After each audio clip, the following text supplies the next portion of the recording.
Bueno, compañeros, como les anunciamos, siendo las 7:05, comenzamos el café tutorial de ejecución, control y cierre de proyectos, el cual lo dicta la docente Claudia Paipa. A todos muchas gracias por asistir y esperamos que lo disfruten. Puedes continuar, profe. ¿Digo? Sí, sí. Bueno, un poco de la profesora Claudia. Ella es magíster en Administración de Empresas, especialista en gerencia de proyectos, ingeniera de sistemas y tiene una amplia experiencia en software, ERP, CRM, AI, analítica, IS. Como ustedes pueden ver, ella es experta en gestión de proyectos, tiene certificación PMP y pues tiene muchas habilidades como el liderazgo, la adaptación al cambio, el aprendizaje continuo. Entonces estamos ante una muy buena profesional que nos está formando para ser también muy buenos. Puedes continuar, por favor. Entonces empezamos con las preguntas que llegaron en orden de las más tempranas, es decir, las fechas más tempranas a las últimas. Bueno, entonces la compañera Susana Núñez del grupo 2A nos hace la siguiente pregunta. ¿Nos puedes facilitar las matrices de validar y control de alcance que mostraste en clase? Sí, la respuesta es sí, sí se las puedo facilitar. En ese caso, si me ayudas, Mauricio es tu nombre, ¿verdad? Alejandro. Perdóname, Alejandro. Alejandro, ¿será que me acuerdas mañana a través de un correo y las vamos a publicar en el foro de la clase, ¿vale? Para que las puedan utilizar pues todos los que asisten a este café y bueno, todos los estudiantes de segundo semestre, ¿vale? En realidad aquí la pregunta es si las puedo compartir y sí, la idea es que las puedo compartir. Me alegra que ya estén haciendo todo el tema de validación y control del alcance como tal. Tú me dices, ¿sigo? ¿Continúo? Señora, continúa, por favor. Ok. Bueno, Jennifer Garzón del grupo 2A nos pregunta, ¿qué características recomendarías para la realización de un informe de seguimiento del proyecto? Bien. Bueno, esta pregunta muy interesante también. Quiero contarles varias cosas. Este tema tiene que ver mucho con gestión de las comunicaciones y aquí me tengo que volver un poquito para contestar la pregunta al tema de planificación. Cuando ustedes están en la planificación, ¿cierto? Y voy a compartir aquí, ustedes saben que este libro es el que yo manejo en clase y me encanta porque hay muchas cosas que podemos extraer de acá, pero para ubicarnos un poquito acerca de la respuesta que quiero dar a la pregunta, es que cuando ustedes están en la planificación, nosotros tenemos aquí las áreas de conocimiento y asociado a la pregunta que está haciendo la compañera, los informes de seguimiento son asociados al área de comunicaciones. Entonces, cuando ustedes están haciendo la planificación de las comunicaciones, yo sé que ustedes muy juiciosos están haciendo un plan de comunicaciones donde una de las principales salidas de este plan, además de definir cuáles van a ser, con quién se van a comunicar, cuáles van a ser las técnicas, es la matriz de comunicaciones. Entonces, en la matriz de comunicaciones a veces nos limitamos como a responder el qué, cómo, cuándo, pero resulta que cuando estamos hablando de informes de seguimientos es muy importante devolvernos un poquito acá, voy a volverme acá al alcance, donde recopilamos requisitos. Los informes de seguimientos es uno de los entregables o es considerado entregables asociados a la gerencia del proyecto como tal, o sea, son responsabilidad del gerente de proyecto. Entonces, para definir qué debería tener un informe de seguimiento, pues es que esto depende mucho de los stakeholders que van a utilizar o van a hacer nuestro comunicado final, quienes van a interpretar la información. Entonces, ¿por qué me devuelvo la recopilación de requisitos? Hay que definir cuáles son los interesados frente a ese entregable que se llama informe. Y frente a este entregable, pues igual que en la matriz de trazabilidad de requisitos, tenemos que definir qué características debe tener ese informe. Yo generalmente en los proyectos tengo mínimo 2 informes, pero eso no es que yo lo diga, sino que generalmente está dado, como les digo, por los interesados. Hay diferentes tipos de informes, digamos, desde la parte eh, desde donde se desarrolla el proyecto como tal, en donde tenemos informes asociados como al nivel de actividades, a ese detalle, ¿cierto? Puedo tener a nivel de detalle donde yo te diga, por ejemplo, a hoy qué estamos haciendo o esta semana qué deberíamos hacer y entonces tengo informes a nivel de actividades. Puedo ir subiendo a una parte un poquito más táctica donde mis líderes, que son los encargados específicamente de gestionar cada paquete de trabajo, cada cuenta de control, requieren otra información a un nivel mucho más amplio o mucho más arriba, que sería a nivel de paquetes o cuentas de control. Y obviamente están los informes gerenciales que van hacia el sponsor, que él pues ya quiere mirar otro tipo de cosas. Entonces, la información siempre será la misma, es la forma en cómo la presenta. Entonces, hay diferentes formas de mostrar esto, pero las diferentes formas de mostrarla dependen de los requisitos que ustedes hayan identificado con los diferentes stakeholders. ¿Qué quieren ver en realidad? ¿Cierto? Entonces, por ejemplo, el sponsor generalmente quiere ver temas de costos, cómo va el presupuesto del proyecto, cómo van los entregables, cómo va la calidad, cómo va el tiempo, dependiendo de lo que él desde el principio del proyecto manifestó más afinidad. Por ejemplo, si él tenía marcado o tiene marcada una fecha de terminación del proyecto como tal y no se puede mover, seguramente que en el informe nos pedirá que le digamos sobre la fecha de finalización, cómo vamos en el cumplimiento de esa fecha. Si realmente le están, digamos, su interés es más por el alcance, seguramente nos va a preguntar mucho sobre cómo van los entregables, si ya se han revisado. Entonces, primero hay que levantar como ese tipo de requerimientos para poder estructurar cuántos informes tendríamos y qué tipo de información, y el resto es cómo la van a presentar, ¿sí? Yo les puedo mostrar uno que, pues es que es diferente en realidad. Lo que dice la buena práctica es que, por ejemplo, ya les muestro uno, que hay informes de estado, por ejemplo, cuando nosotros hablamos acá de informes, nos hablan de los informes de estado. Los informes de estado, no importa que ustedes muestren, lo que pasa es que lo están mostrando una fecha específica de corte. Estoy mostrando la realidad del proyecto a hoy, que es 16 de marzo. ¿Qué muestro? Pues dependiendo de lo que los interesados les hayan dicho que muestren. Yo puedo mostrar un informe de estado, como les digo, a hoy 16, a un nivel de mostrar las actividades detalladas. ¿Eso a quién realmente le interesa ver las actividades detalladas? Probablemente al líder que está en ese momento ayudándonos a ejecutar el proyecto en términos de que sabe que quiénes de sus miembros del equipo de trabajo deberían estar trabajando qué. Entonces yo puedo sacar un informe de estado de las actividades que hoy se necesitan desarrollar dentro del proyecto, tomando como base el cronograma y haciéndolo a un informe de estado es hoy, ¿cierto? O puedo hacer un informe de estado para el sponsor donde muestro cómo va la ejecución del proyecto en términos de valor ganado. Aquí yo sé que hay personas que me faltan para la clase de valor ganado, pero las que ya estuvieron en la clase de valor ganado me van a entender un poquito más, y es mostrar, por ejemplo, los indicadores que vimos, el CPI, el SPI, si es que el sponsor está interesado en ver esos indicadores. Por eso hay que preguntarle al sponsor qué le interesa ver. Entonces, lo que yo estoy diciendo es, de estado es a hoy, cómo están esos indicadores. Puedo tener también, los llaman los informes de valor ganado, o sea, si ustedes leen un poquito en la práctica, hablan de los informes de valor ganado, que como su nombre lo indica, solamente muestran los indicadores de valor ganado. Y esos indicadores de valor ganado también los puedo mostrar a un estado específico.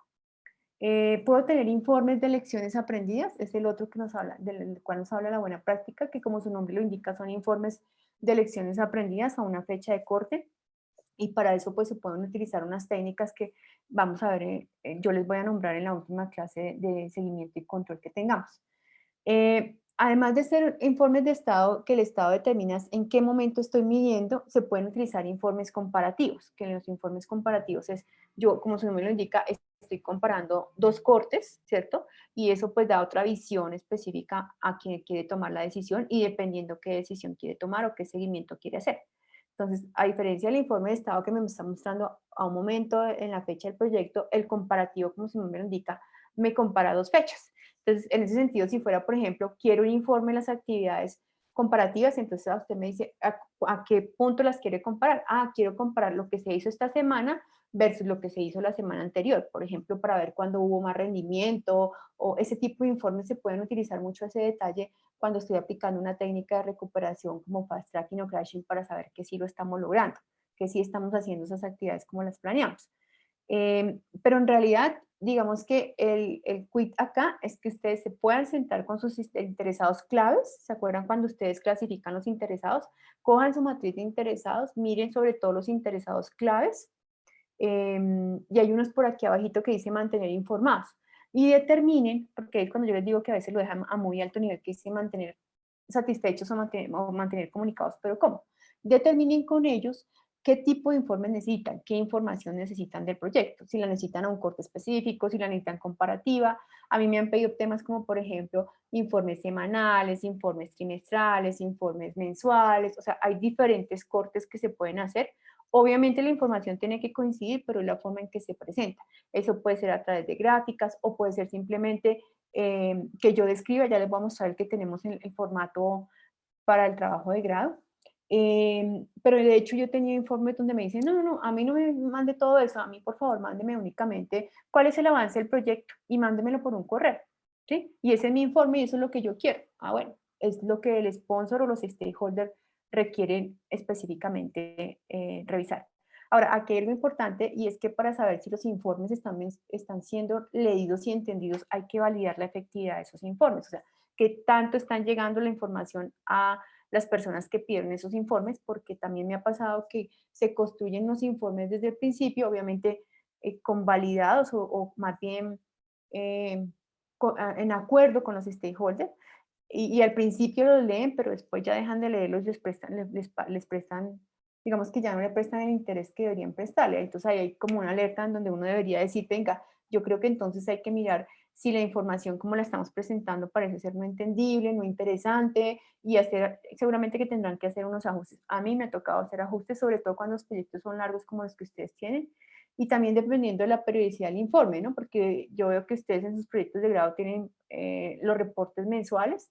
Generalmente yo tengo reportes mucho más cercanos porque necesito involucrar mucho al stakeholder y a los interesados, o más bien al stakeholder a los stakeholders y al sponsor. Entonces yo los tengo mucho más cercanos, pero toca ir midiendo que realmente los estén entendiendo y los estén leyendo, y eso se hace muy sencillo. Yo les digo, como uno manda generalmente el informe antes de la reunión, y en la reunión tú llegas a preguntar qué les pareció el informe, qué acciones podemos tener para tal situación o tal otra que se presentó en el informe, y ahí ustedes se van dando cuenta si el público está leyendo y entendiendo el informe como tal. Si no, hay que hacer una acción correctiva y revisarlo. Entonces, parte de lo que hacemos en la clase, que es un taller que hacemos, es el tablero de control, que es lo último que se está utilizando, que es la parte gráfica. Esto no le gusta a todo el mundo, esto es de puros gustos también, por eso tiene que preguntar con los stakeholders a los cuales va dirigido los informes. Pero a mí, por ejemplo, me ha resultado muy beneficioso presentarles el tablero sin que ni siquiera ellos me lo pidan, sino desde el principio les digo, mire, vamos a hacer un tablero que le va a permitir validar los principales indicadores de su proyecto. Ustedes en mi clase pues lo hacen para todas las áreas, con los stakeholders en un proyecto más real, pues lo que quieren ver. Y se hace de manera gráfica, de manera tal que eso ayuda un poquito más al análisis, a la visualización, a que realmente lo lean, que un montón, digamos, de información que probablemente no la lean, pero pues como les digo, esto es más de gustos. Voy a mostrarles uno que tenemos acá, que no sé si lo han visto, es un formato que está, déjenme ver, yo lo busco por acá, como parte del trabajo de grado. Déjenme un segundito mirar por acá. Que básicamente tiene una estructura de la cual pueden hacer uso para crear sus propios formatos o sus propios informes. A ver, ¿dónde lo tenemos? A ver si por acá lo encontramos. Cierre, seguimiento y control. Miren, aquí hay un dashboard muy bonito que yo no se los he mostrado en la clase. Pero como les digo, bonito es de percepción. Ya saben que el bonito es un scope creep, ¿no? Eso es de gustos, pero para que se vea un poquito la idea.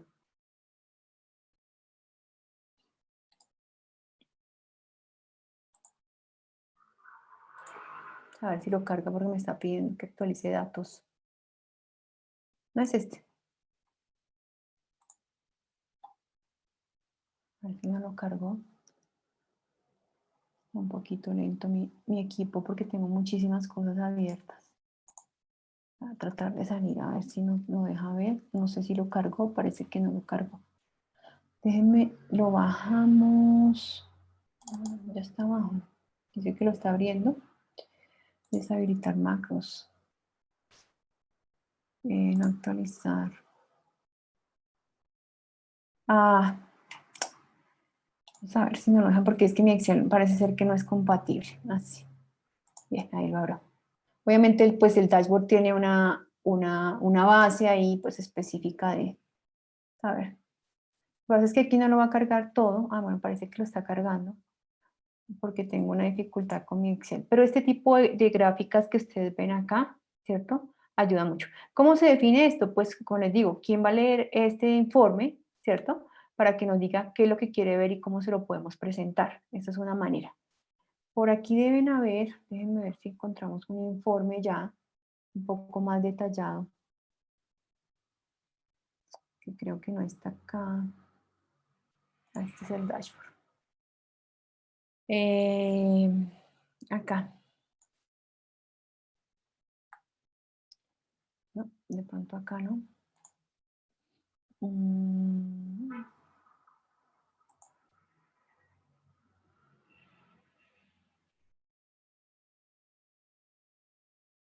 ¿Saben que no? Veo los informes acá para mostrarles un poquito cómo podría ser un informe, que es el que generalmente pedimos. De pronto es este. Bueno, estos son informes ya asociados al producto. Aquí tenemos uno, por ejemplo, de lecciones aprendidas. Miremos ese de lecciones aprendidas, que también es un informe. Déjenme, yo lo bajo para que ustedes lo puedan ver.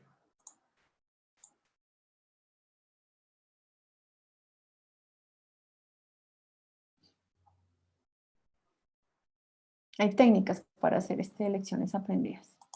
Bueno, en realidad aquí no hay muchas lecciones aprendidas, pero básicamente es un Excel donde me especifica lo agrandamos un poquito.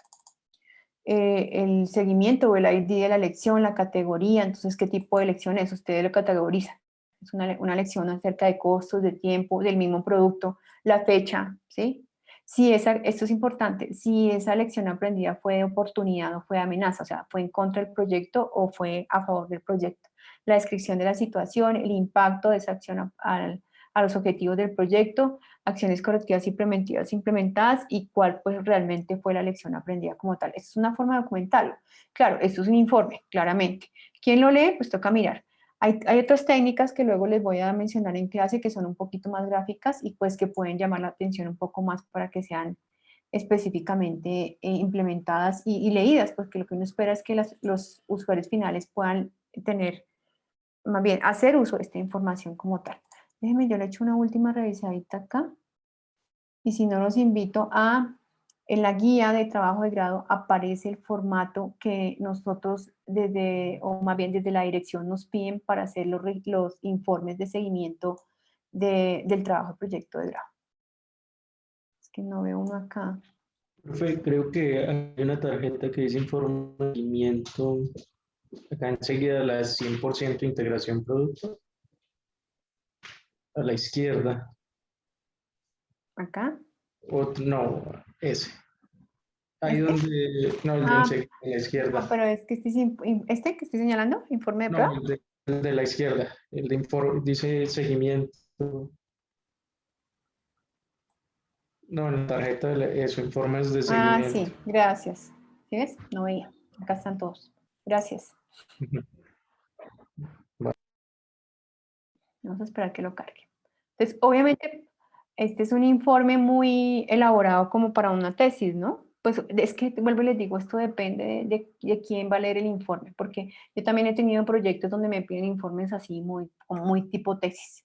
Entonces, fíjense que ustedes tienen acá su tabla de contenido, está todo el tema de registro. Mira que va por área por área. En integración, el registro de cambios, en alcance, validación del alcance, y oportunidad de los entregables, en calidad las métricas, las gráficas de seguimiento, métricas de calidad, la curva de desempeño, indicadores de valor ganado, la ruta crítica, los riesgos, las lecciones aprendidas, el seguimiento de interesados, el registro de costos reales y aprobaciones. Entonces, pues, ustedes van a ver acá, obviamente siempre tenemos que tener una fecha de la presentación de informe, unos cortes, y empiezan, este es un poquito más habladito, ¿no? Mire, el registro de cambios que ha pasado, la validación del alcance que ha pasado, hay unas gráficas que me muestran la validación este es el estado específico de los requisitos a los diferentes cortes que están mostrando acá, porque este es acumulativo. También hay informes acumulativos. Están el estado de los requisitos en términos de las tablas, ¿sí? Pero ¿de dónde salió esto? Pues del levantamiento de requisitos acerca del informe de quién lo va a leer. el sponsor o quien sea que lo va a leer, ¿sí? Entonces, fíjense que este es otro tipo de informe, con gráficas, con su descripción, cómo están las métricas de calidad, etcétera, etcétera. Entonces, digamos que concluyendo la explicación y la respuesta a esta pregunta es, hay muchos tipos de informes, de hecho ustedes pueden entrar a Google y googlear tipos de informes para la presentación de la gerencia de proyectos y hay muchísimos, ustedes pueden construir los propios, pero digamos que el tip que yo les doy acá es que primero hablen con aquellos que van a leer esos informes para saber qué realmente les interesa saber. Fíjense que este informe, esto es como de cuántas páginas, 42 páginas. Entonces, si yo estoy cada 8 días seguramente liberando un informe de estos, la gente se va a cansar y no lo va a leer. Entonces, hay que mirar específicamente qué es lo que realmente les interesa ver, saber y cómo lo quieren ver y con qué frecuencia. ¿Vale? No sé si... Jennifer estará para que nos diga si le sí, quedó iba a claro. preguntar si Jennifer estaba No, por ahí. buenas noches, ¿me escuchan? Sí, te escuchamos. Sí. Profe, no, muchas gracias, porque es que tenía ahí un dilema en el momento de hacer el tablero, porque ahí de pronto es muy gráfico y nuestro sponsor nos pidió un informe de desempeño. Entonces, ya con esto ya tengo un poquito más de alineamientos para darle a conocer al sponsor. Muchas gracias. Sí, te recomiendo es que le preguntes qué quiere ver. ¿Sí? Sí, él ¿Qué dijo que quieres algo de saber? gráfica y algo de texto. Entonces, pues Perfecto. el ejemplo que diste fue muy bueno. Bueno, me alegra que te haya servido, Jennifer. No, muchas Listo. gracias. Bueno, Gracias a ti por la pregunta. seguimos. Espérame, ya, ahí. Bueno, ahorita tenemos una pregunta de Diana Díaz del grupo 2A que dice, ¿las técnicas de crashing y fast tracking se pueden realizar en cualquier momento de la ejecución del proyecto y se pueden aplicar a cualquier tipo de proyecto?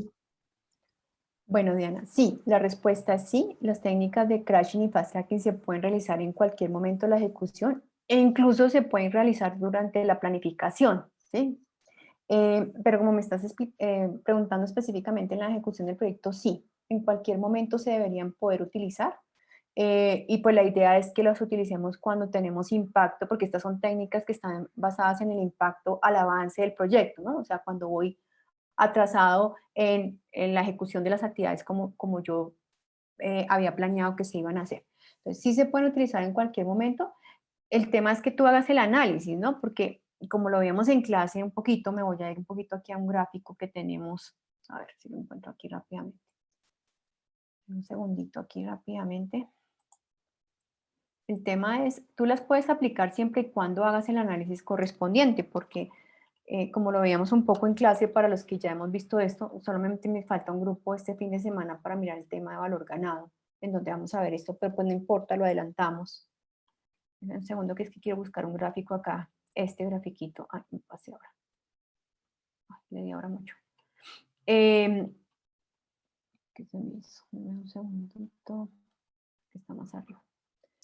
Entonces, realmente esas técnicas me sirven para recuperar, para tratar de recuperar los atrasos que yo tengo en la ejecución del proyecto.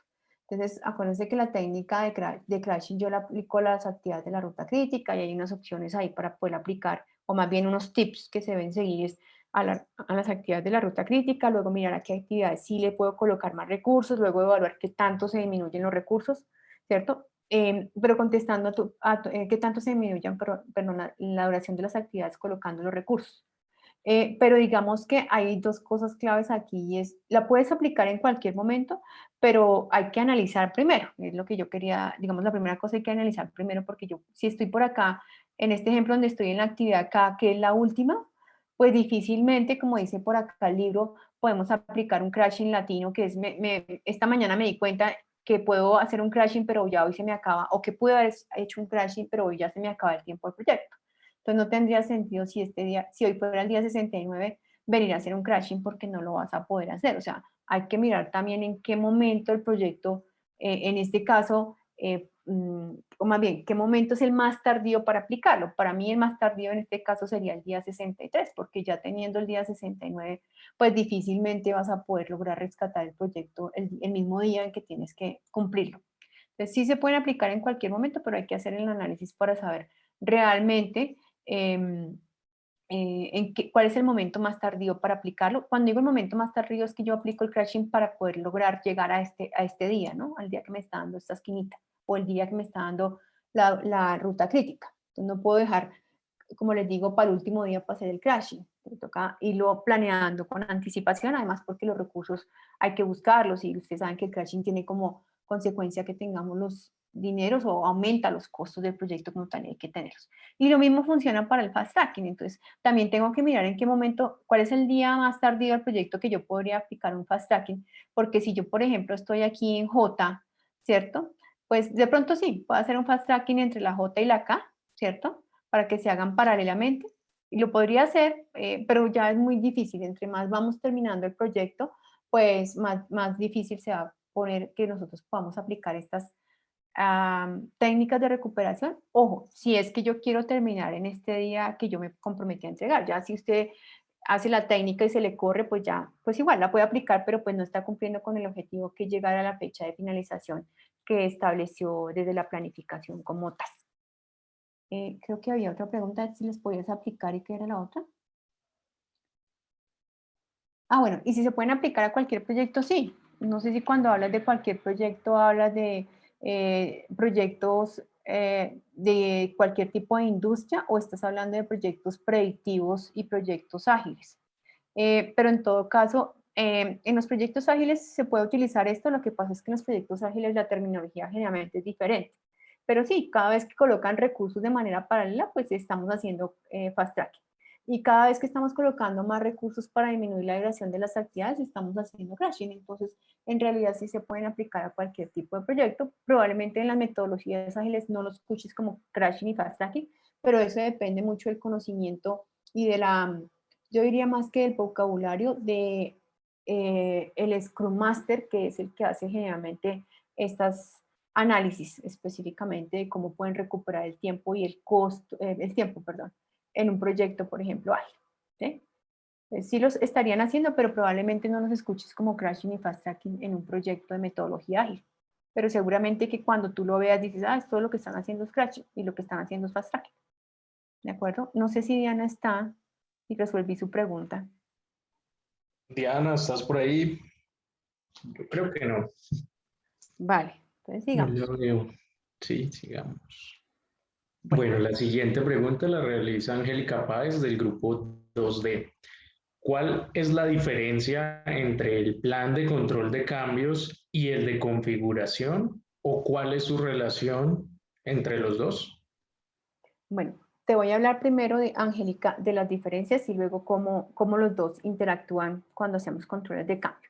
El plan de control de cambios nos permite definir específicamente cuáles son los pasos que nosotros vamos a seguir o el proceso que más bien el proyecto va a seguir para realizar un cambio asociado a la planificación. Recuerden que el proceso de control de cambios se aplica durante la ejecución, pero se define en la planificación.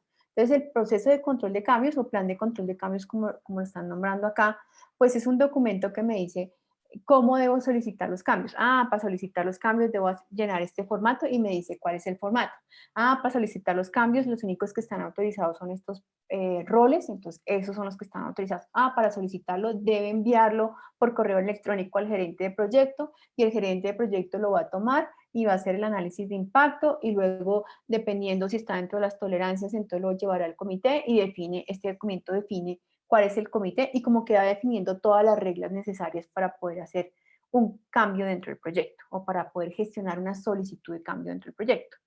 Digamos que ese es el plan de control de cambios. El plan de configuración, por su lado, es otro documento que hacemos en la planeación que básicamente lo que tiene varias cosas en realidad.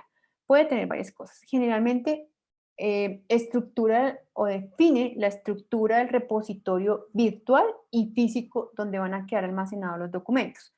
Por supuesto, hoy en día se utiliza más el tema virtual, pero hay organizaciones que todavía le piden a uno que tenga la Z con las actas o que tenga toda esa documentación que se ha generado en el proyecto impresa y lo lleve al archivo. Entonces, todas esas características deben quedar documentadas en el plan de configuración. Entonces, uno puede empezar, por ejemplo, definiendo, creo que yo les había mostrado uno, pero lo vamos a mostrar aquí. ¿Cuál va a ser, por ejemplo, la estructura de nuestro repositorio? de información, o sea, primero hay que definir, por ejemplo, cuál va a ser la herramienta para tener nuestro repositorio. Entonces uno puede decir, bueno, vamos a tener, algunas organizaciones tienen SharePoint, otras tienen Google Drive, OneDrive, y el mismo Trello, ¿cierto? Incluso se define cuál va a ser el repositorio en términos de borradores y cuál va a ser el repositorio en términos de versiones finales. Entonces, por ejemplo, para el proyecto de grado, todo este Trello se hace parte del trabajo de borradores y de ajustes, y cuando ya esto se ha definido que está, entonces se pasa específicamente a un repositorio que les da la universidad, que es un Google Drive, pero pues ustedes tienen que mirar en sus organizaciones qué herramientas tienen específicas para tener los repositorios, ¿sí? Y no necesariamente tienen que ser herramientas diferentes, eso depende de las características de la organización, de lo que llamamos los activos de procesos de la organización o los factores ambientales. Es como qué herramientas tiene la organización para que podamos echar mano de ellos. Entonces el plan básicamente nos cuenta eso, cómo va a estar estructurado, dónde va a ser el repositorio de información formal, dónde va a ser el repositorio de información de trabajo, quién, por ejemplo, cuál es la persona encargada de pasar del repositorio de trabajo al repositorio formal. Eso debería ser una sola persona para que tengamos la garantía y la seguridad y disminuyamos el riesgo de que empiecen a publicarse información que no es la última, ¿cierto? Y para que no empecemos a tener como, este es el último, no, específicamente es para garantizar eso y debe haber una persona responsable, digamos, en el proyecto debería haber una persona responsable de eso, que sea la única, básicamente, que pueda publicar información en ese repositorio, ¿sí? Aquí les estoy mostrando uno, pueden tener muchas cosas. Una de las cosas importantes también es cómo se van a nombrar los documentos. Si ustedes se dan cuenta, por ejemplo, acá, para los documentos de la universidad lo nombramos como TDG 2019-2005, plan de configuración, ¿cierto? Y viene algo importante que aparte de definir, por ejemplo, cómo se van a llamar los documentos, es el manejo de las versiones, ¿sí? Ustedes pueden tener aquí definido que las versiones borrador, como yo lo manejo con mis grupos de tesis de grado, y de hecho en mis proyectos reales todos los documentos borrador van en letras, entonces va versión A, entonces voy a mostrarles acá, por acá, es que aquí solamente hicieron la versión A, pero ustedes van a poder ver acá, espérenme a ver uno que me acuerde que haya de pronto a ver si sí. Miren, este llegó hasta la versión D, entonces aquí precisamente es para no utilizar esto, miren, revisión how, no sabemos quién es how, ¿sí? Pero que sea la revisión C, la revisión B, entonces uno dice, esto lo han venido trabajando y ha tenido en borrador 3 revisiones y parece ser que en la versión C ya lo autorizaron y ahora es un documento formal. Al ser un documento formal, pues generalmente se utilizan números, pero esto es generalmente. Ustedes en el plan de configuración definen cómo lo quieren hacer, si quieren manejar letras, si quieren manejar números, cómo van a hacer esos aumentos de los números, de las letras, todo eso se especifica en el plan de configuración. Entonces, en resumen, vamos 3 cosas, cómo se estructura el repositorio y cuáles son las herramientas. 2, cómo se nombran los documentos y 3, cómo se llevan a cabo las versiones. También quién es el responsable de los repositorios, sobre todo el repositorio formal, ¿sí? Cuando hablo de repositorio es la parte donde se va a guardar la información.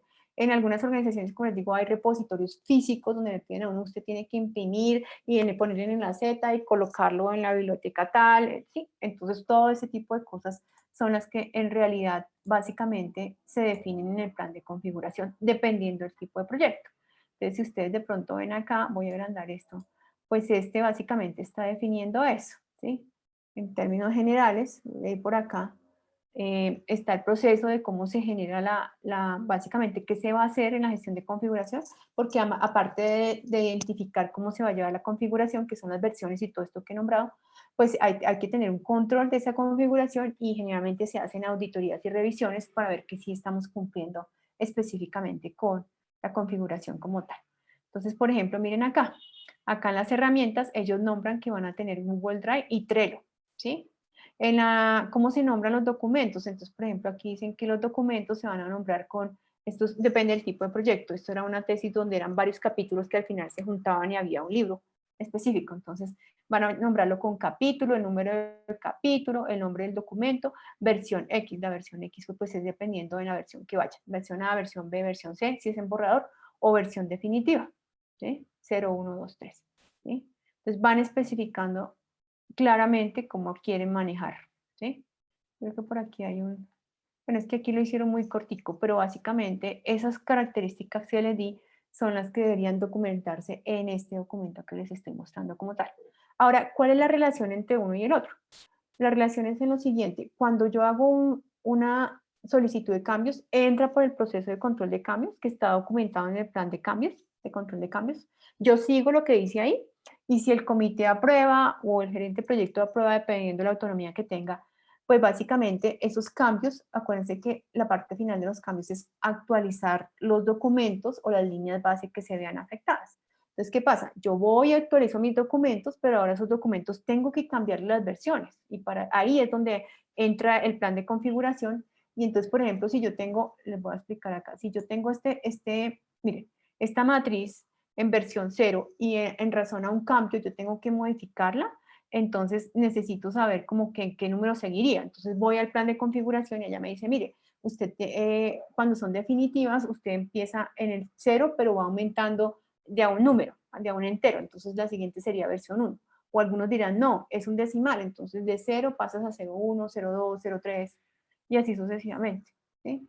Entonces, para eso es que sirve el plan de configuración. Y por supuesto, en los repositorios aparecerán las versiones oficiales que se han ido actualizando de cada uno de esos documentos. Es decir, en los repositorios oficiales aparece la versión 0 y la versión 1, entonces yo ya sé que hubo un control de cambios que actualizó ese documento y ahí va quedando toda la trazabilidad.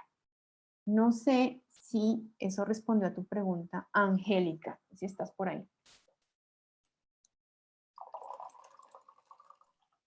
Buenas noches. Sí, profe, muchas gracias.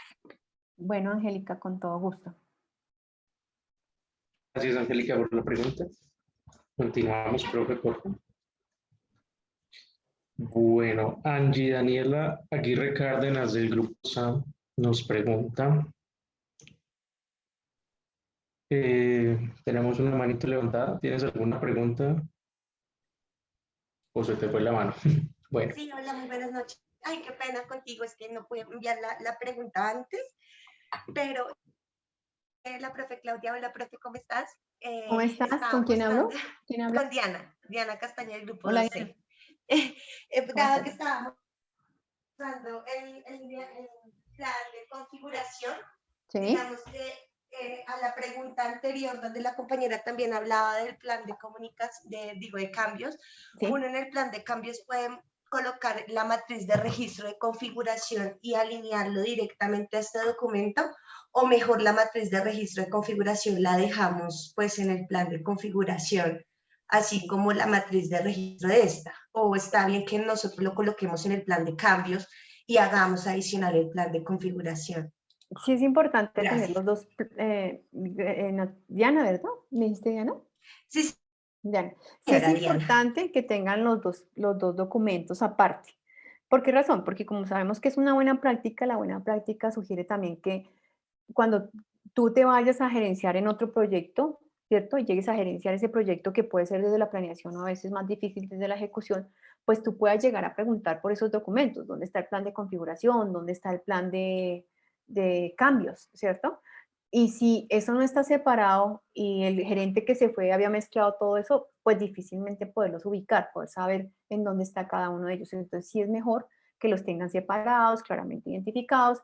Piensen siempre que ustedes podrían no terminar ejecutando el proyecto por, no sé, razones diversas y que el que llegue pues debería poder comprender, porque para eso es una buena práctica de qué estamos hablando y poder buscar específicamente y rápidamente el plan de configuración y el plan de control de cambios. De hecho, les quiero decir algo que va a sonar un poco disruptivo y espero no confundirlos, pero creo que con lo que ya hemos visto en la clase me van a entender un poco. Resulta que el plan de configuración está acá, ¿no? Está metido dentro de este proceso y el plan de gestión de cambios también. Pero resulta que yo les voy a decir un tip que a mí me pasó y siempre me pasa en mis proyectos reales y es, uno no puede esperar hasta que esté aquí para definir todos los temas del repositorio, las versiones de todos los documentos, porque es que uno empieza a generar documentos desde acá, desde el inicio. Entonces, si uno no tiene estructurado el repositorio, incluso en el momento en que arranca el proyecto, que es acá, pues se va a empezar a llenar de un montón de documentos que este es el último, este sí es donde lo guardé. No, uno debería estructurar el repositorio. O sea, yo llego a un proyecto y generalmente estructuro el repositorio, es lo primero que hago. Así, el plan, digamos, me diga que lo tengo que sacar acá, bueno, allá lo documento, pero mi documento, mi estructuración empieza desde el momento en que abordé el proyecto, ¿sí? Mientras que el plan de gestión de cambios, sí, pues obviamente lo hago acá y lo voy a ejecutar es acá, ¿no? Entonces, eso es importante también que tengan cómo es que funciona. Pero mi recomendación, Diana, sí es que los tengas separados, porque si yo me voy a gerenciar tu proyecto, probablemente voy a enloquecer buscando el plan de configuración porque tú lo tienes metido dentro del plan de cambios. Listo, listo, profe. Muchísimas gracias. Con gusto. Listo, gracias, Diana. Y recuerda siempre con tiempo hacer la pregunta. Le damos más prioridad a las que tenemos en formulario. Sí, señor, qué pena. Gracias. Y Tranquila. lo vamos a alcanzar. Bueno. Sí, porque Ujú. se nos va acabando el tiempo. Bueno, Angie Daniela nos pregunta sobre el método de valor ganado. Me gustaría ver ejemplos reales de aplicación del método. Aún tengo muchas dudas respecto a su aplicación. Y si podrías hacer énfasis en la forma correcta o una buena práctica para calcular el AC. Gracias. Ok. La primera pregunta es así de grande. Pues es que realmente ver Sí. ejemplos reales de la aplicación del método, esto no es más que mirar los indicadores que salen de un proyecto, en realidad, ¿sí? Obviamente por temas de seguridad y de restricción de la información, yo no puedo mostrarles acá los indicadores de proyectos que llevo, que llevaba.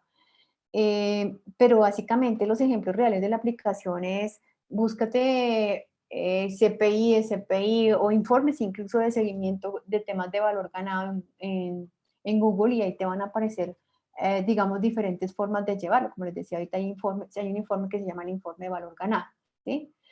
Sé que tienes muchas dudas respecto a la aplicación, pero no sé si es la aplicación de encontrar los diferentes componentes como valor planeado, valor ganado y actual cost, o no sé si las dudas son respecto cuando dices a la aplicación es, no sé si Angie está por ahí para que nos puedas como contar un poquito más de la pregunta. Angie, ¿te encuentras? Angie Daniela. Creo que no. Parece que no, profe. No. Bueno, igual en la clase que tengamos, tú también eres del 2A, ¿verdad? Sí, Lo que podemos mirar en la próxima clase es mirar los indicadores que ustedes seguramente ya han sacado de sus proyectos y eso lo hace un poquito más real la aplicación del método como tal. Y digamos que la forma correcta de una buena práctica para calcular el AC es que recuerden que el AC ni siquiera se calcula, el AC es un registro que hay que llevar, ¿sí? Acuérdense que el AC, pues yo tengo aquí mi Excelito que es, digo, para proyecticos pobres que no tienen herramientas para hacer esto, ¿sí? Muy avanzadas. Voy a dejar de guardar aquí. ¿Será que lo cerré todo? Parece que lo cerré todo. El hacer no es más que un registro, hagan de cuenta que es como una contabilidad, como cómo llevo mi presupuesto. Ahora, el AC depende también mucho del tipo de proyecto, cómo esté estimado. O sea, si está estimado en horas hombre, pues yo tengo que generalmente llevar hora a hora. Y un registro de hora a hora puede ser el huellero, el que uno mete ahí en las, ahora que le ponen a uno para entrar. Eso puede ser un registro AC, la hora en que entró, la hora que salió. Bueno, que si fue efectivo o no, ahí viene el problema de mirar si fue efectivo o no, pero yo lo que necesito es mirar las horas en que se trabajó. Entonces, ese puede ser un registro que yo saco de allá de ese sistema, cuántas horas estuvo la gente aquí metida, y en algún proyecto me pasó, yo les decía, pues no tiene sentido, porque pues puede que la persona entre y se siente a hacer otras cosas diferentes, pero bueno, así lo llevaban ellos. Eso puede ser, por ejemplo, en una obra física, digamos, en una obra en donde yo tengo que ir y mirar los obreros y todo eso, pues ellos generalmente llevan unos registros de las horas que las personas que están construyendo, pues trabajan para poderles pagar su nómina, para poderles pagar sus extras, todo eso lo llevan, la tarjetica esa que uno marca, eso es un registro de actual cost porque yo estoy estimando en horas hombre y lo que quiero ver es cuántas horas hombre realmente se han invertido en el proyecto, entonces eso puede ser un registro de actual cost. Un simple Excel como el que yo tengo acá, no sé, como en el que ustedes llevan su presupuesto mensual de sus gastos, oiga, hoy gasté tanto en transporte, tanto en alimentación, tanto en un imprevisto que tuve que me tocó ir al médico, y vas llevando el registro, y ese es el que al final te va a servir a ti para sustentar el actual costo. Yo se los mostraba aquí, yo lo llevo en términos de proyectos como los proyectos que ustedes tienen. Esta es mi forma de llevarlo, ¿sí? Por horas, porque básicamente los proyectos que ustedes tienen, sí, sin temor a equivocarme, están estimados por horas.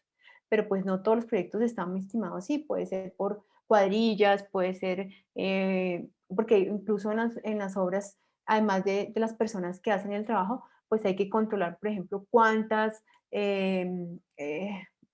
no sé si eso se mide bueno, realmente es por metros cúbicos, cuántos metros cúbicos de arena llegaron, cuántos bultos de cemento. Entonces, todo esto tengo que irlo registrando para que después yo sepa cuánto he invertido, por lo menos en materiales y en obra de mano, para desarrollar el producto como tal. Entonces, ese registro puede ser desde un papel y un lápiz donde lo estoy llevando, porque no hay sistema de información en donde estoy, ¿cierto?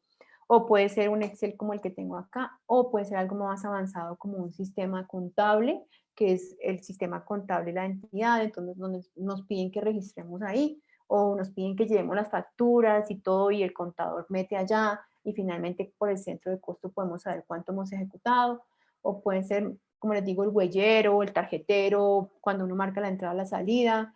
Entonces, hay muchas formas de llevar específicamente el registro de horas. De hecho, hay software que trabajan en las consultorías, las empresas que trabajan por consultorías, trabajan mucho por horas, hombre. Entonces, ese tipo de software es uno que se llama Tax, hay varios. Busquen software para registro de horas, hay un montón. Entonces, ese software se licencia y entonces lo que hace uno es que carga todas las actividades, casi que carga todo el proyecto ahí, y le da acceso a cada uno de los responsables de esas actividades para que por favor carguen ahí las horas reales. Entonces ahí colocan 4 horas, 5 horas, bueno, lo que hayan realmente ejecutado a cada actividad, y pues ese tipo de software me saca los reportes y bueno, se pueden hacer varias cosas. Entonces, el actual coste en realidad no se calcula, sino que es un registro que se lleva de todo lo que se va ejecutando en el proyecto. Recuerden que lo que está comprometido y no necesariamente lo que se paga. Una cosa es que yo comprometa y que diga, llegaron 5 bultos de cemento y pues ya me toca pagarlos. ¿Cuándo? Yo negocié con el señor del depósito que le voy a pagar al fin de mes, y hoy es 15, pero yo ya sé que tengo que reservar ese dinero para que el fin de mes le pueda pagar sus 5 bultos de cemento. ¿Bien? Entonces, es una corrección que quiero hacer aquí porque él no se calcula, realmente se registra, se lleva. ¿Listos? Bien, no sé si continuamos porque no está... Eh, Ajá. sí, continuemos con las preguntas que nos llegaron a último. Ay, ya acabé. Sí, Señor. pero las que te había comentado que nos llegaron a último Claro que momento. sí. Entonces te las voy a enviar por el chat de Zoom y también las voy a leer, pero para que, déjame un segundo, ya te envío esta.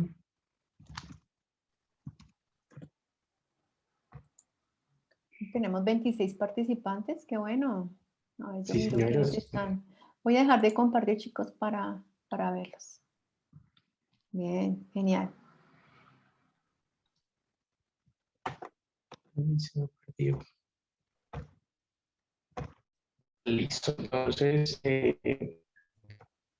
Lorena Orozco del grupo 2B nos pregunta sobre el diagrama de precedencias.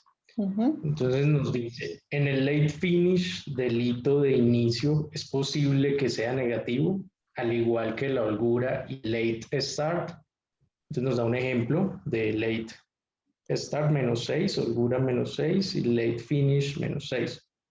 Pues este resultado puede indicar un problema de formulación en el diagrama. Realmente sí. Las late to finish, late to start, early finish y el start, que son las esquinitas de las actividades, no deberían dar negativas, ¿sí? Nunca dan negativas, ¿sí? Sí es un problema del cálculo que se está teniendo, que creo que es cuando se devuelve y está restando que le está pasando esto. Entonces, lo que tienen que hacer es revisar que de pronto la resta le está quedando mal. Pero digamos que para la primera actividad, es que quiero mostrarles, a ver si entendemos un poquito más la pregunta que está haciendo la compañera. Así rápidamente. Vamos a irnos nuevamente acá al diagrama en que estábamos hace un momento.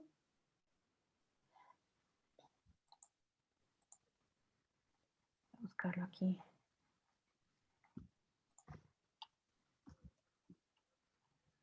Sí, eso nunca les puede dar negativo. Pues nunca, digamos, cuando se calcula. Lo que pasa es que cuando ustedes ya tienen atrasos es porque están dándoles negativo, pero cuando yo estoy haciendo el diagrama de precedencias no debería darle negativo. Entonces esto es lo que ella está preguntando. Aquí a este que está completo, ¿sí? De hecho, ella está hablando de este hito acá. Generalmente, pues al hito no se le calculan, pero ¿qué es lo que pasa? Que seguramente que en algunas clases ustedes han visto que este hito se dibuja también como una cajita y tiene sus esquinitas. Entonces, Bueno, ay, perdón, me damos tu estoy pantalla. presentando. Perdón, sí, gracias. Espérame un segundo. Compartir pantalla. Listo. Ya, ahí. Entonces me estaba referenciando a este diagrama, en donde la compañera hace la pregunta sobre este hito acá. Generalmente cuando uno habla de un hito, pues lo pinta como un rombito y no tiene esas esquinitas, pero pues a veces lo pueden pintar también como una actividad, porque pues el hito es una actividad cuya duración es 0. Entonces lo que se hace generalmente acá es que cuando yo estoy arrancando, si dibujaste una cajita como estas que dice inicio, pues obviamente inicia el día 0 y como la duración es 0, pues la otra esquinita te va a dar 0. Ella lo que creo que está teniendo problemas es cuando se devuelve. O sea, recuerden que para allá, para calcular los LSTAR y los LFINIS, ustedes van sumando. Y luego de para acá restan. Entonces, generalmente cuando no restan de manera correcta, pues les va a empezar a dar valores negativos. Pero eso es incorrecto, es que tiene un mal cálculo en, digamos, en calcular los late to start y los late to finish, que son los que ustedes se vuelven restando. Y ahí es donde pueden tener los negativos. De para allá no, porque están sumando. Es cuando se devuelve. Entonces, en conclusión, en realidad yo le recomendaría que por favor revise porque es incorrecto lo que le está pasando. No es correcto eso. No sé si ella está por aquí. Vale. Lorena, ¿estás? Lorena Orozco. Sí, profe, ¿cómo estás? Hola, Gracias, Lorena. profe. Qué gusto saludarte. Igualmente, Ah, bueno, profe, sí, después revísalo. de... Señora, Sí. Tienes que sí, revisarlo. no, ya lo arreglamos y Ujú. efectivamente sí estaba mal, era un error de un cálculo en una de las actividades, Sí, sino eso que no, igual, pues dijimos como dejemos la pregunta porque pues nunca no nos es había una buena pasado y pregunta. dijimos, oh, pues nos pareció muy raro, Mm. no lo habíamos pensado. Teníamos claro lo de que las holguras sí podían ser negativas, Ujú. pero no ese. Entonces, mil gracias por la, la Con respuesta. todo gusto. Vale. Siempre que tenga negativo eso, tienen un error. Hay que mirar. ¿Listo? Listo, profe. Vale. Gracias. Bueno, profe, continuamos con la pregunta de Sergio López Pico. Bueno, nos hace 3 preguntas del grupo 2D. La primera es, ¿cómo se incluyen las actividades de planeación y aplicación de los cambios aprobados en el proyecto? Ok. ¿Se incluyen paquetes de trabajo en monitoreo y control o en planeación? Vale. Entonces, referente a esta pregunta, voy a compartir nuevamente la pantalla. No, mire, ¿cómo es que se llama la persona que está haciendo la pregunta? Sergio, Sergio. Y la pregunta es, ¿cómo se incluyen los cambios en, otra ¿cómo vez? se incluyen las actividades de planeación y aplicación de los cambios aprobados en el proyecto? Ok. Entonces, es como explicar un poquito la pregunta. El escenario es el siguiente. Ustedes tienen un proceso, una solicitud de cambios, que creo que eso es lo que les está pasando a ellos, donde vamos a quitar o poner más alcance, ¿listo? Y eso sugiere que cuando quito y pongo, pues se me va a modificar el plan de gestión del alcance, el plan de gestión del tiempo, el plan de gestión del cronograma. Casi todos los planes se les van a modificar dependiendo de las adiciones o de lo que quiten producto del cambio que les están pidiendo. Entonces, ¿cómo reflejan esto? Entonces, una cosa es lo del producto. Entonces, en el producto, pues yo digo, me voy al producto y digo, venga, aquí, por ejemplo, base de datos. Entonces, toda esta base de datos es que ya no la vamos a hacer, entonces es muy fácil quitarla. O, por ejemplo, no, voy a incluir un entregable que se llama entrevistas. Entonces, pues obviamente ha pasado por el proceso de control de cambios, ¿no? Entonces, pues yo vengo y miro, lógicamente, dónde lo puedo colocar y pues abro el espacio y creo específicamente el nuevo entregable con sus diferentes actividades, teniendo en cuenta que las fechas no vayan a ser a priori del momento del cambio. Es decir, si el cambio fue hoy, marzo 15, pues las fechas de realizar esas actividades no pueden ser las fechas del año pasado, ¿listo? Pero como también tenemos que ajustar la planificación, pues yo tengo que irme, es como a la parte de planificación, que sería lo más ordenado, ¿cierto? Donde se hizo la planeación, buscar aquí donde tenemos la planeación. Aquí empezamos con el producto, déjenme un segundito, vamos a quitar aquí la fase 1 que llaman ellos fase 2, implementación, desarrollo, donde tendrán aquí plan de pruebas, aquí en la gerencia del proyecto. Entonces, claro, todo el Project Charter ya se hizo, toda la matriz de interesados ya se hizo, ¿cierto? Aquí, entonces el plan de dirección de proyecto es el que se va a ver afectado, o sea, voy a tener que actualizar el alcance, voy a tener que actualizar el cronograma probablemente, ¿cierto? Entonces hay varias formas como lo pueden hacer, pues pueden hacer aquí precisamente dentro de cada paquete, pueden abrir unas líneas diciendo, bueno, voy a hacer una actualización, o sea, puedo hacer esto, como para hacerlo más descriptivo. Entonces yo puedo decir acá, actualización, ¿cierto? Plan de gestión del alcance, ¿cierto? Generalmente yo dejo la trazabilidad y yo le digo control de cambios 0101, porque si yo modifico el alcance es porque tuve un control de cambios aprobado, ¿listo? Y entonces ahí abro las actividades que tengo que hacer, o simplemente lo dejan como una actividad dependiendo de, ¿sí? Esa es una forma de hacerlo. Otra forma de hacerlo es abrir un paquete completo, tienen por aquí abajo, donde ya tienen supuestamente aquí el acta de cierre, la planeación, pues esto, después del acta de cierre, van a venir acá a insertar un paquete de trabajo donde se llame, por ejemplo, lo mismo, pero aquí lo voy a hacer a todo el plan. Entonces digo, actualización, un ejemplo, ustedes lo pueden llamar como quieran. Plan de gestión del proyecto, acuérdense que el plan de gestión del proyecto involucra todos los planes, control de cambio 01, y aquí sí pues tengo que hacer unas actividades en donde yo puedo tener acá,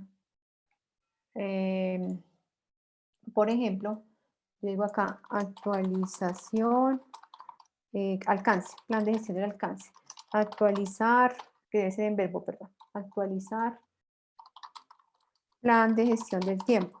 Y todos los que, digamos que de alguna manera, los planes que se vean afectados por este cambio que tuve.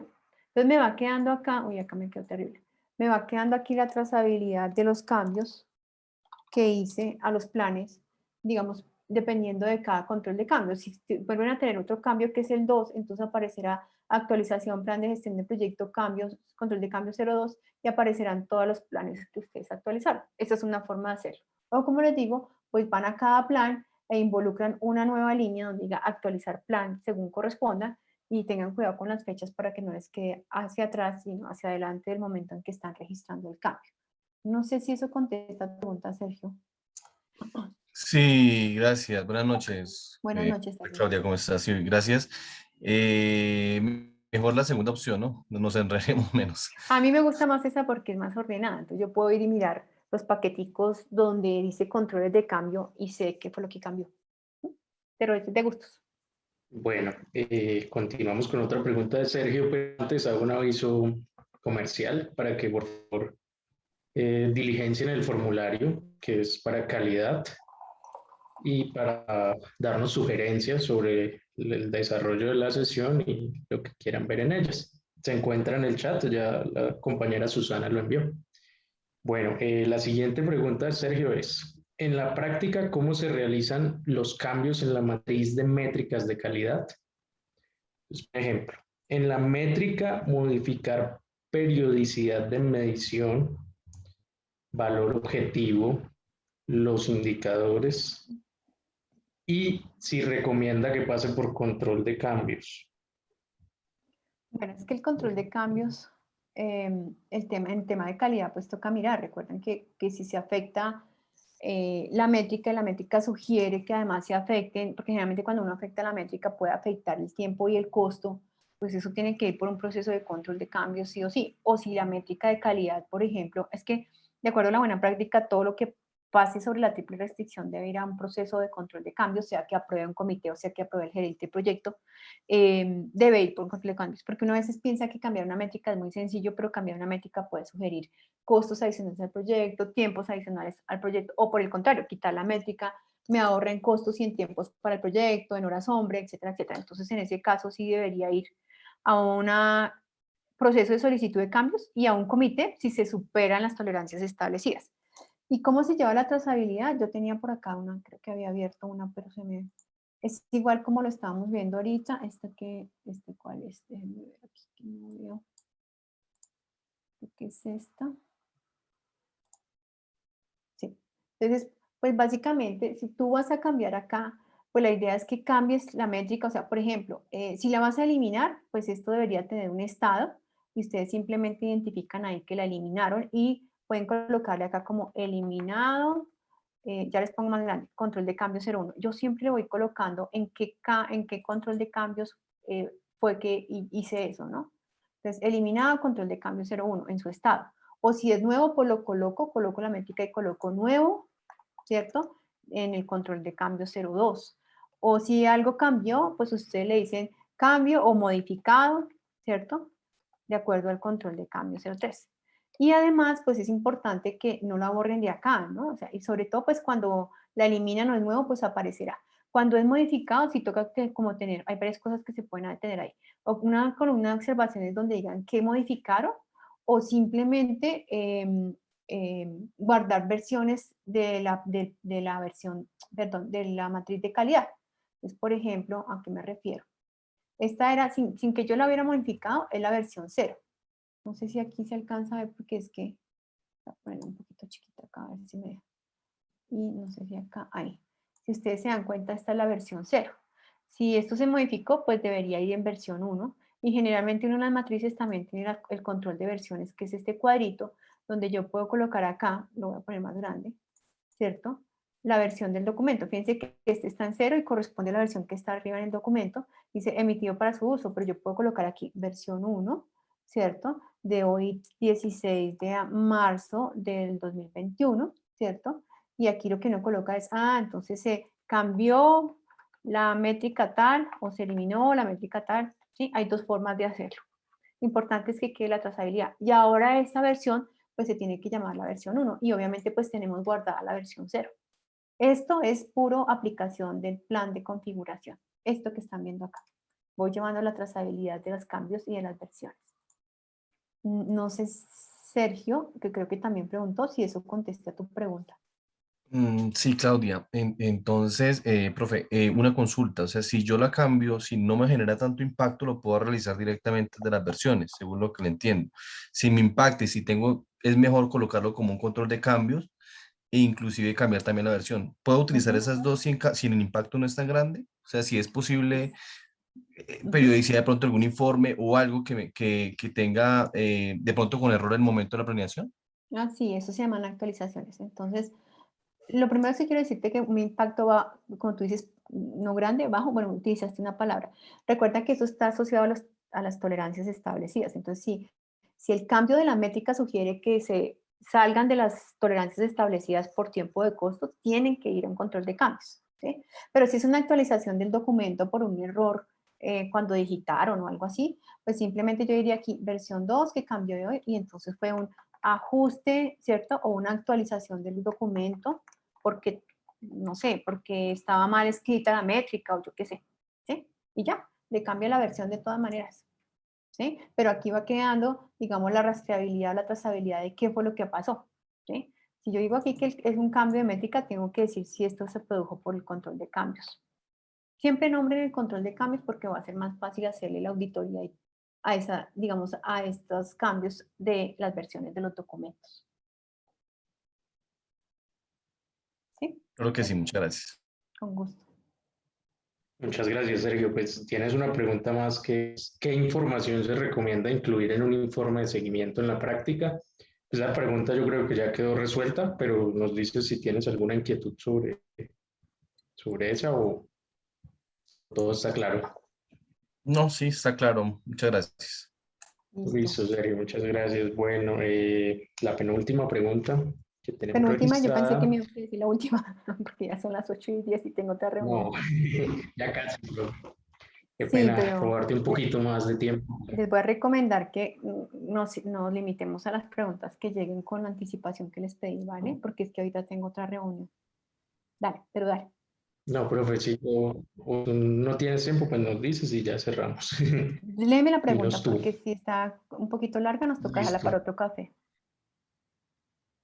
Bueno, mira, María Angélica Páez del grupo 2D dice, se presenta un cambio en la línea base que afecta el inicio de unas fases del proyecto. Sin embargo, mientras se analiza el cambio, el proyecto sigue avanzando y se hacen los respectivos seguimientos en el cronograma. Para el análisis de impacto en el cronograma y costo, ¿se hace sobre el cronograma en línea base con seguimiento o sin el seguimiento? Mientras ustedes no tengan el cambio aprobado, siempre tendrán que hacer los informes sobre la línea base aprobada que se tenga. Es decir, por ejemplo, ahorita yo sé que ustedes tienen la línea base que tienen aprobada, pues en la mayoría de los casos es con la que salieron de planeación, que seguramente será la versión 0.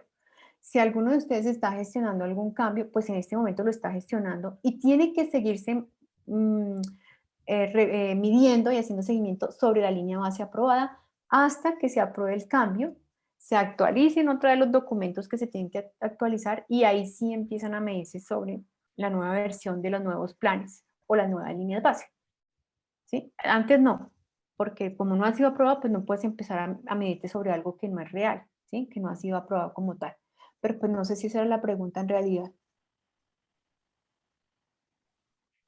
Bueno, no sé si de pronto ya esté.